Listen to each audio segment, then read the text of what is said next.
Office हो या घर, आप दिन भर अपनी बोतल से पानी जरूर पीते होंगे, लेकिन क्या आपने कभी सोचा है कि जिस बोतल से आप पानी लगातार पी रहे हैं, कहीं भी हो, उसे आखिरी बार आपने कब साफ किया था? यह इसलिए जरूरी है क्योंकि सिंगापुर की स्टडी बताती है कि सिर्फ 24 घंटे में ही पानी की बोतल में लाखों करोड़ों बैक्टीरिया, जर्म्स पनप सकते हैं जो आपको बहुत बीमार कर सकते हैं। मेरा नाम है दीपक डोभाल, आप देख रहे हैं आपकी खबर आपका फायदा। आज हम इसी विषय पर चर्चा कर रहे हैं, जानेंगे कि आपकी आदत ही आपको कैसे बीमार बना सकती है। जिस बॉटल को आप अपने साथ हाइड्रेट रहने के लिए हमेशा अपने पास रखते हैं या फ्रिज से गाये बगाए जब आपको प्यास लगती है तो बॉटल से जब आप पानी निकालते हैं और उसे पीते हैं तो कितना बड़ा खतरा है उसमें मौजूद जर्म्स, बैक्टीरियाज आपके शरीर में जाने का। ये बहुत सारी रिपोर्ट्स पहले भी आ चुकी हैं और ताज़ा रिपोर्ट्स इस ओर कुछ नए सिरे से चिंताएं बढ़ा रही हैं। विस्तार से करेंगे बात खास मेहमानों के साथ।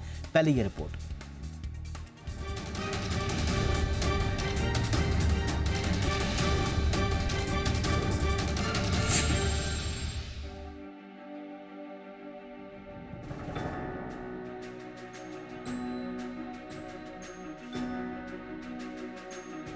गर्मियां शुरू होते ही हर कोई पानी की बोतल साथ लेकर निकलता है, लेकिन क्या आप जानते हैं कि वही बोतल जो आपको राहत देती है आपकी सेहत बिगाड़ भी सकती है। रीयूजेबल बोतल का ट्रेंड भले ही पॉपुलर हो, लेकिन इसकी सफाई में जरा सी लापरवाही आपको बीमार कर सकती है।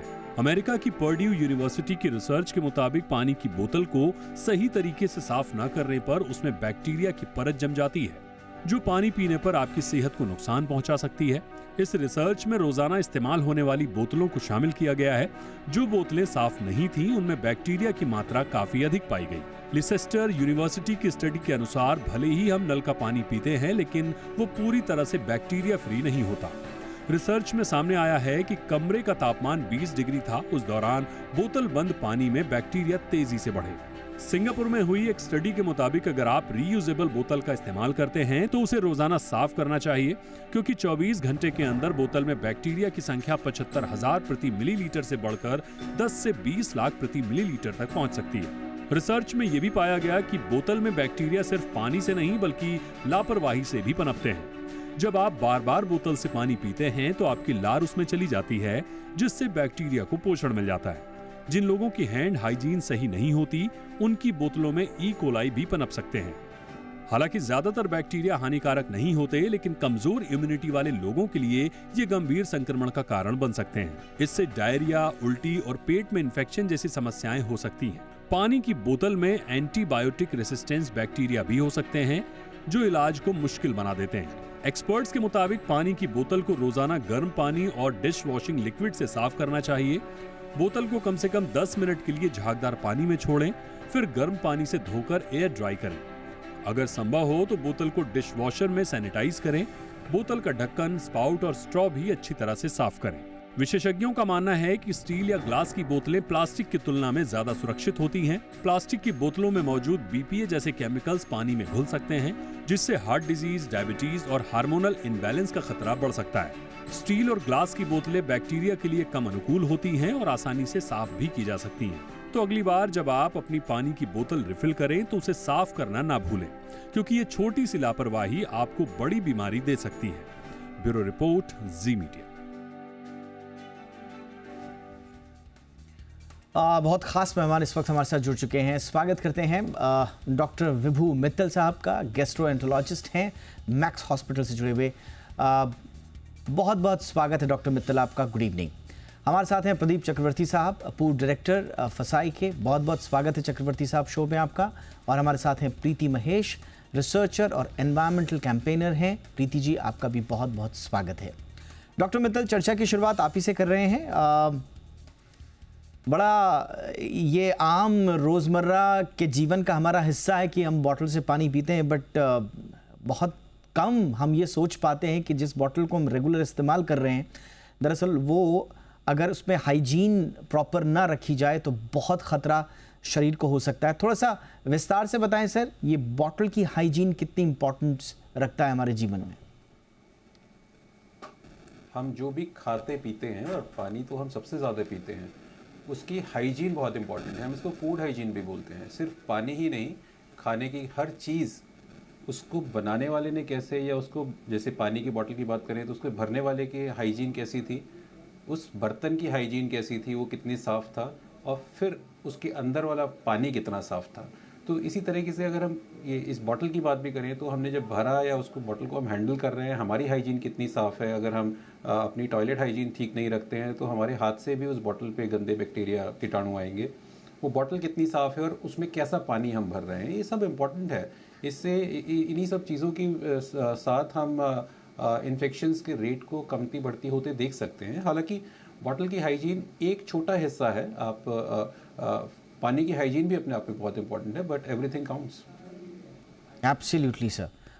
और देखिए, ये बहुत इम्पॉर्टेंट है इस चीज़ को समझना कि एक तो वाटर बॉटल्स में हम उनको साफ नहीं रखते हैं, उसके बाद किस तरह से उसमें बैक्टीरिया पनपते हैं, लेकिन साथ ही साथ जो रीयूजेबल बॉटल को हम धोने के लिए जो पानी इस्तेमाल करते हैं, अब उसकी तो जो वाटर क्वालिटी है उस पर भी एक बहुत बड़ा प्रश्न है। मैं चक्रवर्ती साहब के पास आना चाहूँगा इसमें। सर थोड़ा सा, क्योंकि इंटरलिंक्ड है सारी चीज़ें, अब ऐसा मैं तो ये तो नहीं कह सकता कि फसाई के पास इसके रेगुलेशंस इसके परव्यू में आते हैं कि साहब आप पानी की बोतल धुल रहे हैं या नहीं धुल रहे हैं, बट रीयूजेबल बॉटल्स को लेकर, उनके हाइजीन को लेकर क्या फसाई की कुछ स्पेसिफिक गाइडलाइंस हैं, इंडिविजुअल लेवल पर ना सही लेकिन कंपनीज के लिए और एजेंसीज के लिए? नहीं, एक गाइडलाइंस तो है रियूजेबल प्लास्टिक कंटेनर्स बनाने के लिए। वो तो गाइडलाइंस है, and it requires pre approval also from the FSSAI. So ऐसे नहीं कि कोई भी कोई बना सकता है। तो रियूजेबल प्लास्टिक कंटेनर्स जो है उसको बनाने के लिए एक प्री अप्रूवल चाहिए।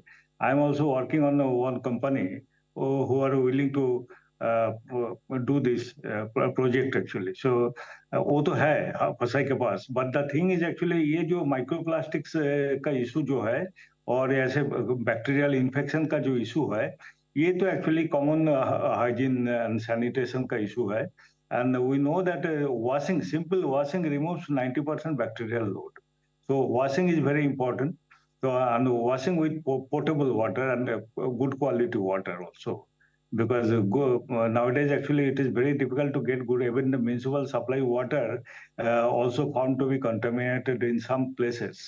So this is a very big issue, and this. Packaged drinking water, this particularly plastic bottles. In the earlier episode, I think we discussed on this microplastics issue. So that issue is still there. But in addition to the microplastics issue, now we have this microbiological issue also.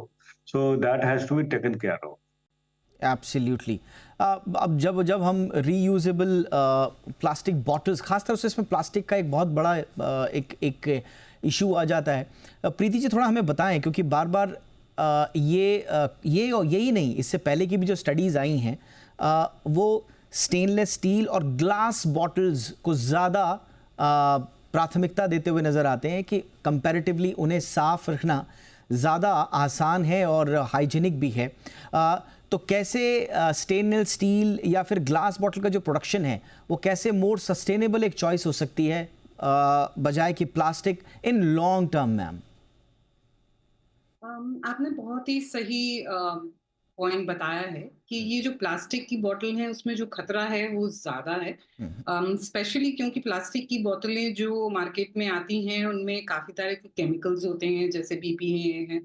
ये पानी में Leach होती है, तो ये पानी में जब लीच हो रही है और आप जिस स्टडी के बारे में बात कर रहे थे वो 20 डिग्री टेम्परेचर की बात कर रही है, जबकि हम इंडियन नॉर्मल अगर टेम्परेचर को देखें तो 30, 35, 40 के टेम्परेचर तक तो साधारण है समर के दौरान।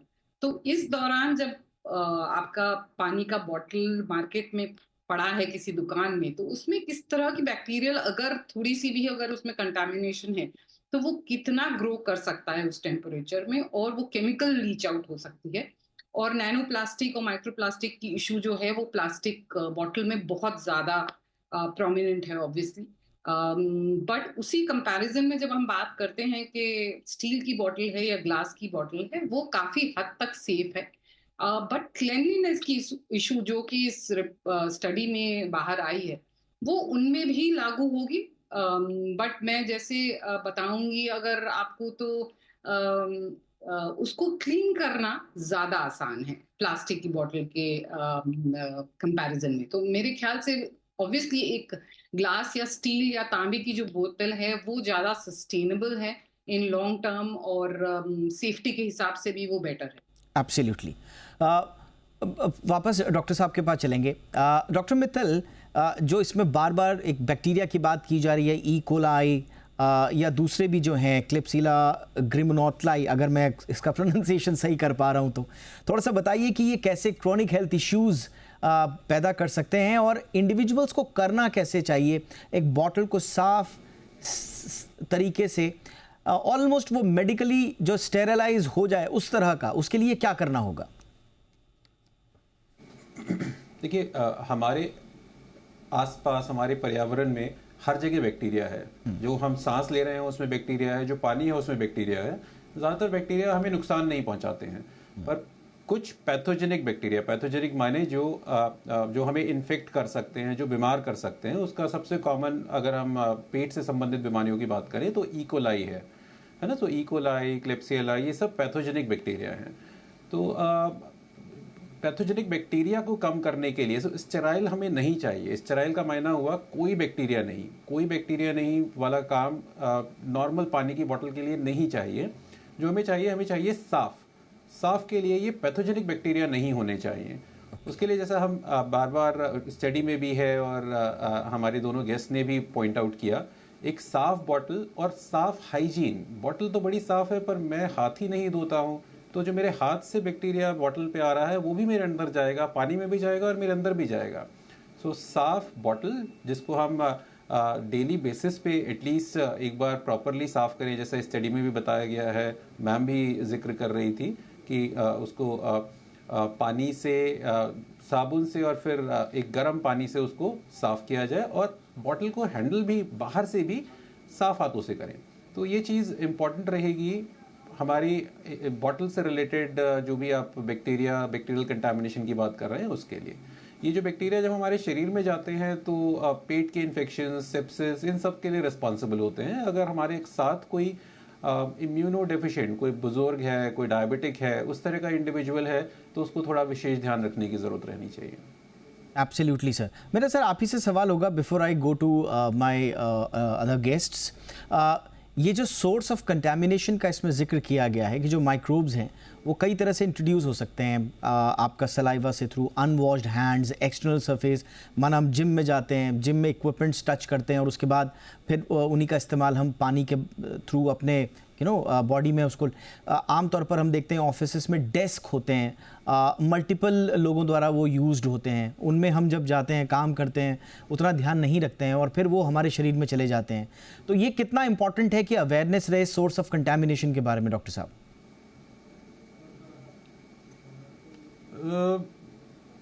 हम पृथ्वी पे रहते हैं, जीरो बैक्टीरिया नहीं हो सकता। जीरो बैक्टीरिया हमारे लिए अच्छा भी नहीं है वैसे तो, पर हमें साफ रखना है। जैसा मैंने अभी पिछले सवाल पे भी जवाब दिया था, हमें पैथोजेनिक बैक्टीरिया कम करना है, वो ज़रूरी है। सो हमें ध्यान रखना है, अगर हम जिम भी जा रहे हैं तो हम अपनी बॉटल का इस्तेमाल कम रखें, उस सेंस में कि बार बार गंदे हाथों से उठा रहे हैं। कोशिश करें थोड़ा सा सफाई का ध्यान रखने में। अगर बॉटल शेयर करना है तो मुंह लगा के शेयर ना करें, क्योंकि जो मेरे सलाइवा में मेरे लिए जो बैक्टीरिया हार्मफुल नहीं है, जो कि हैं, सबके सलाइवा में बैक्टीरिया हैं जो उसके लिए हार्मफुल नहीं है, वो दूसरे आदमी के लिए हो सकते हैं। तो मैंने उसी बॉटल से पिया, फिर किसी और ने उस बॉटल से पिया मुंह लगा के या सलाइवा के साथ, वो उससे इन्फेक्शन फैलने का रिस्क रहता है। तो शेयरिंग में भी okay, but then direct bottle से शेयरिंग नहीं करना है। सर्फेसेस को चेक करना है, सफाई का ध्यान रखना है, जनरली ध्यान रखना है। वो सिर्फ बॉटल में नहीं है, हर चीज़ में है। एब्सोल्युटली। तो यानी कि हाइजीन इज़ द की। एक छोटे से ब्रेक के लिए रुकते हैं, ब्रेक के बाद हम बाकी मेहमानों का भी रुख करेंगे और समझने की कोशिश करेंगे। देखिए, इसमें कई चरणों में चीज़ें बताई गई हैं। ये बहुत आम चीज़ है घरों में बॉटल का इस्तेमाल करना, ऑफिस में बॉटल का इस्तेमाल करना। एक जो इम्पॉर्टेंट लेवल पे आता है जहाँ पर तंत्र फसाई जैसे संस्थाओं को शायद इस पर और ज़्यादा एक्शन लेना पड़ेगा, वो ये है कि जो सार्वजनिक रूप से जो उपलब्ध बॉटल्स होती हैं, आपने देखा होगा बड़ी बड़ी बॉटल्स जो पैक्ड वाटर होता है, उसका पब्लिकली इस्तेमाल बहुत होता है, तो क्या हम उन बॉटल का, वो भी रीयूजेबल होती हैं बाय द वे, तो उनका हम क्या ध्यान रखते हैं? दूसरा, जो क्लीनिंग मेथड्स हैं, क्लीनिंग फ्रीक्वेंसीज हैं और बाकी हैबिट्स हैं, मटेरियल जो कंसिडरेशन जिनमें लगातार बार बार बीपीए की बात की जा रही है, तो एनवायरमेंटल का भी इसमें एंगल है। बहुत सारी बातें एक छोटे से ब्रेक के बाद चर्चा को आगे बढ़ाएंगे। तीनों मेहमान बने हुए हैं।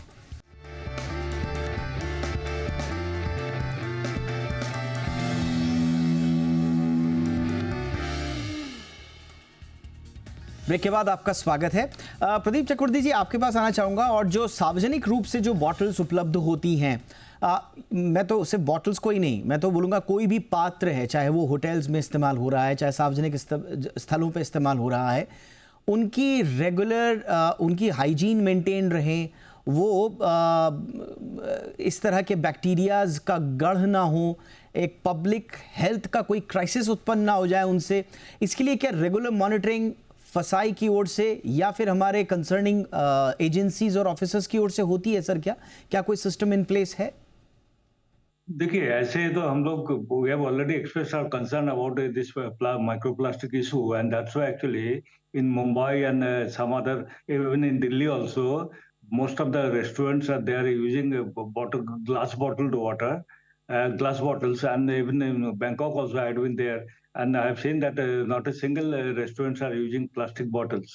So वो तो है, but इसमें और भी ज़्यादा ध्यान देना चाहिए, because it is but इसमें awareness ज़्यादा होना चाहिए. Instead of enforcement, awareness among the consumers is more important, क्योंकि वो एक ही बॉटल हुआ, 1 लीटर का बॉटल लेके सुबह से शाम तक पी रहा है, and every time वो लगा के मुंह में लगा के पी रहा है, और every time he or she is releasing some quantity of bacteria. So that is the source of contamination for this type of things actually. And glass bottles is not convenient also to carry for the office goers and other school goers, college goers also. So इसमें awareness ज़्यादा होना चाहिए, public awareness, so that FSSAI should strengthen this awareness program on this issue, I think.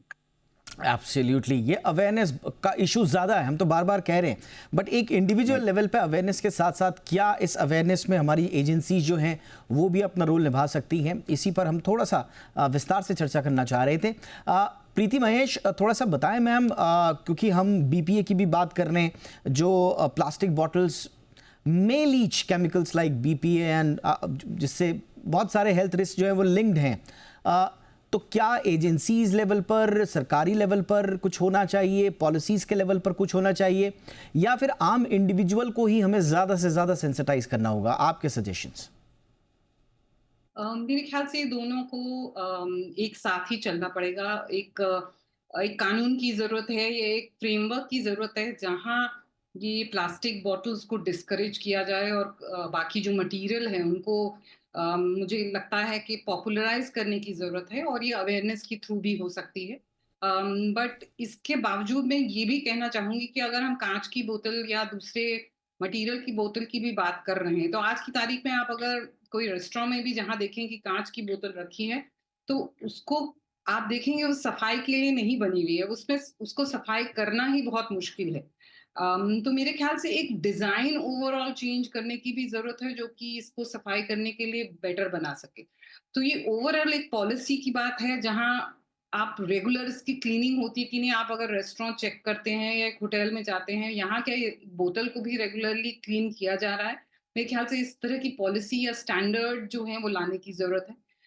But awareness लोगों individual के level पे कि आप ऐसी बोतल खरीदें जिसको आप साफ कर सकें।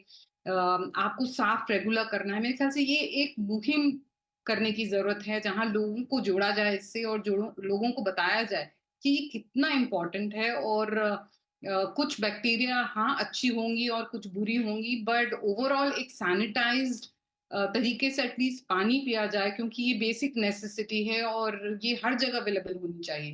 तो मुझे लगता है एक डिजाइन स्टेज पे काम करने की बहुत जरूरत है, क्योंकि आप अगर अभी कोई भी बोतल देखेंगे तो उसका मुंह इतना छोटा होता है कि उस पर क्लीन करना ही बड़ा मुश्किल है। चलिए, तो इस पे कौन काम कर रहा है, कौन देख रहा है इस तरह की चीजें, मुझे लगता ये है इस पे बहुत, प्रीति, ये आपने बहुत बात इंपॉर्टेंट करने की इश्यू उठाया एक्चुअली।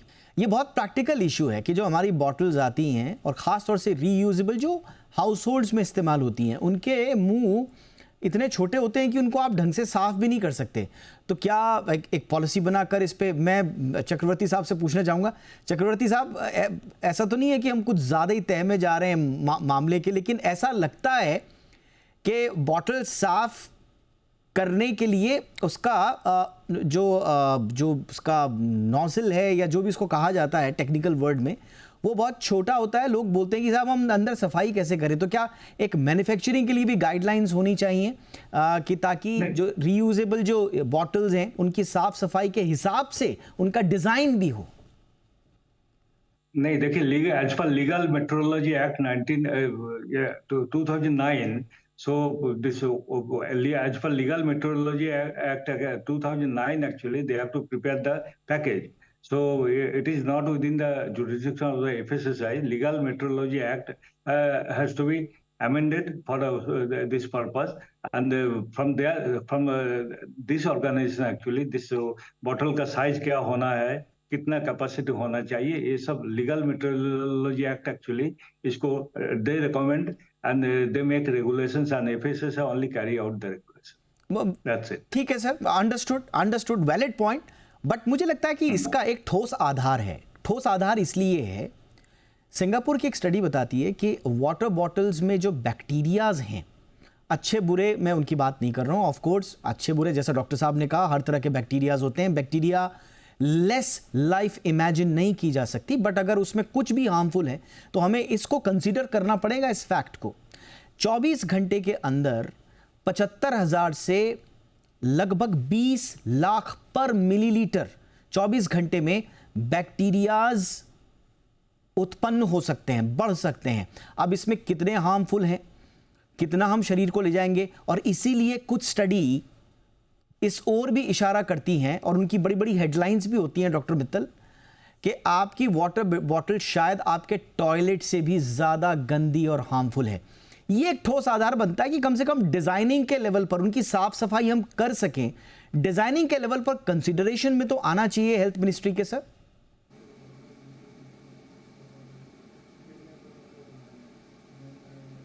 डॉक्टर मित्तल। अच्छा, this question is for me. Yes sir. See, सफाई ज़रूरी है। ऑब्वियसली जो बहुत छोटी छोटी बॉटल्स होती है जिनमें ब्रश भी नहीं जा सकता, वो साफ़ करना पॉसिबल नहीं है। सरकार की तरफ से आए कि चाहे लोगों की अवेयरनेस से खुद की तरफ से आए, हमें वही बोतल लेनी चाहिए जिसको हम साफ़ कर सकते हैं। अगर कोई खरीदेगा नहीं तो बिकेगा भी नहीं। सरकार की तरफ से यस, इस चीज़ को कहा जा सकता है कि क्या बॉटल साफ हो सकती है, वही बॉटल बनाई जाए। पर ये तो हम at individual levels also we should understand कि हमें बॉटल साफ करनी है। जो हम साफ ही नहीं कर सकते उसको रीयूज नहीं करना है। As simple as this. जो हम साफ नहीं करेंगे वो विद टाइम उसमें बैक्टीरिया ग्रो करेगा ही करेगा। एब्सोल्युटली। उसे बाहर से नहीं साफ करना है, अंदर से भी साफ करना है। तो कुल मिला के जो की है वो ये है, आपको हाइजीन मेंटेन करके रखना है। अब देखिए, अब कमाल की बात ये है कि अभी हमने बहुत सारी बातें तो करी, तो देखिए आपके लिए कोई एस्केप रूट नहीं है कि गवर्नमेंट आएगी वो कुछ रूल्स बनाएंगी, वो जब बनाएंगे तब बनाएंगे। बट हम सिर्फ अवेयरनेस के हिसाब से ये बोल सकते हैं कि अभी responsibility lies on your shoulders. जो हमारे व्यूअर्स हैं, हमारे और आपके कंधों पर ये जिम्मेदारी है कि हम अपने बच्चों की, अपनों की जो बॉटल्स हैं उनको कम से कम साफ रख सकें। जैसा मैंने कहा कि जो पनपने की दर है बैक्टीरियाज की, इसीलिए बार बार स्टडी सजेस्ट करती हैं कि आपके टॉयलेट से भी गंदी आपकी बॉटल हो सकती है। इसको इग्नोर नहीं करना है, क्योंकि आपको इम्यूनिटी के हिसाब से कहाँ पर ये हार्म कर रही है और दूसरे तरह की बीमारियाँ आपके अंदर को पनपा रही है, we never know. So before it is late, it is better to be prepared and aware. Thank you so much doctor Vibhu Mittal, आपने वक्त निकाला सर। प्रदीप चक्रवर्ती जी, बहुत बहुत शुक्रिया। Preeti Mahesh ji, thank you so much ma'am. Show में इतना ही, अपना ख्याल रखिए, नमस्कार।